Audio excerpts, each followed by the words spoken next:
শুক্রবার উদয়পুর পৌর পরিষদের অন্তর্গত বিভিন্ন বিদ্যালয় থেকে ছাত্রছাত্রীদের জন্য sports talent search program Gomati জেলা স্পোর্টস কমপ্লেক্স মাঠে অনুষ্ঠিত হয়েছে। অনুষ্ঠানের সূচনা করেন গোমতী জেলা পরিষদের সভাধিপতি দেবল দেবরায়।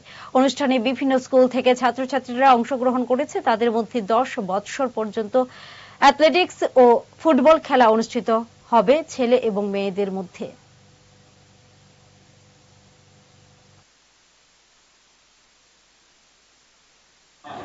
খেলাধুলার ক্ষেত্রে সরকারের যে সদিচ্ছা সেই প্রসঙ্গে দুইটি গ্রুপে, একটি হলো 10 বছর অবধি আর একটা হলো 14 বছর অবধি, এই দুইটি গ্রুপে দুইটি ইভেন্টের যে প্রতিযোগিতা আজকে আমাদের উদয়পুর পৌরসভার অন্তর্গত স্কুলগুলির মধ্য থেকে এখানে অনুষ্ঠিত হচ্ছে। এই প্রোগ্রামে উপস্থিত রয়েছেন মাননীয় জেলা সভাধিপতি শ্রী দেবল দেবরায় মহোদয়।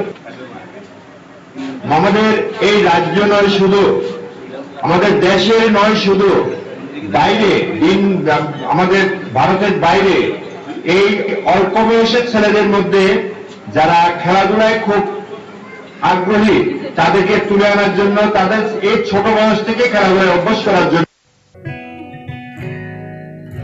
জুড়ে থাকে বাঁধন আপনার চেয়েও আপন, জুড়ে থাকে বাঁধন আপনার চেয়েও আপন, আপনার চেয়েও আপন। স্বর্ণ কমল